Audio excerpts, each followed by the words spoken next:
ناظرین گرامی، آج کی اس ویڈیو میں ہم پینک اٹیک، ڈپریشن اور انزائٹی کے بارے میں بات کریں گے۔ آپ کو بتاتا چلوں کہ ہر دوسرا تیسرا شخص اس بیماری کا شکار ہے۔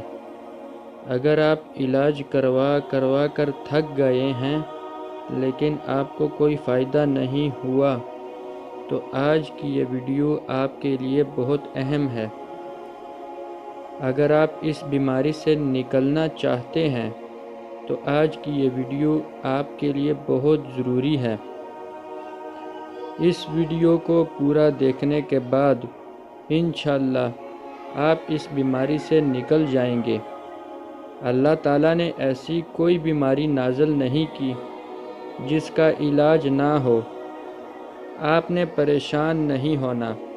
انشاءاللہ اللہ آپ کو صحت اور تندرستی عطا کرے گا۔ پینک اٹیک ہوتا کیا ہے؟ پینک اٹیک 6 سے 7 یا 10 منٹ تقریباً ہوتا ہے۔ پینک اٹیک میں ہونے والے علامات اور وجوہات اور اس کے علاج کے بارے میں بات کریں گے۔ پینک اٹیک کی علامات کیا ہوتی ہیں؟ پینک اٹیک میں اچانک دل کی دھڑکن تیز ہو جاتی ہے، موت کا خوف کہ کہیں میں مر نہ جاؤں، ہر وقت ذہن میں خیالات آنا، اداس رہنا، کسی سے بات نہ کرنا، ہجوم والی جگہوں میں نہ جانا، یہ اس کی علامات ہیں۔ اب ہم بات کریں گے اس کی وجوہات کی کہ کس وجہ سے پینک اٹیک ہوتا ہے۔ دراصل انسانی دماغ میں خوشی کے ہارمونز ہوتے ہیں۔ جب یہ ہارمونز ڈسٹرب ہوتے ہیں تو اس وجہ سے انسان ڈپریشن، انزائٹی کا شکار ہوتا ہے۔ ناظرین گرامی، اس کی ایک سب سے بڑی وجہ حادثہ بھی ہے۔ اگر آپ کے ساتھ زندگی میں کوئی حادثہ ہوا ہو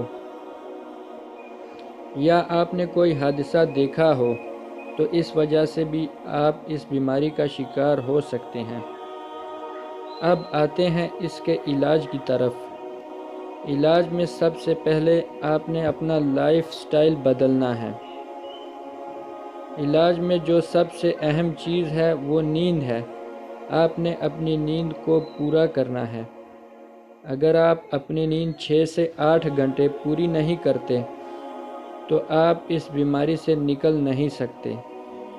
دوسرے نمبر پر آپ نے ورزش لازمی کرنی ہے۔ تیسرے نمبر پر آپ نے اپنے کھانے کا خاص خیال رکھنا ہے۔ اپنے کھانوں میں فروٹس اور سبزیاں ایڈ کرنی ہیں۔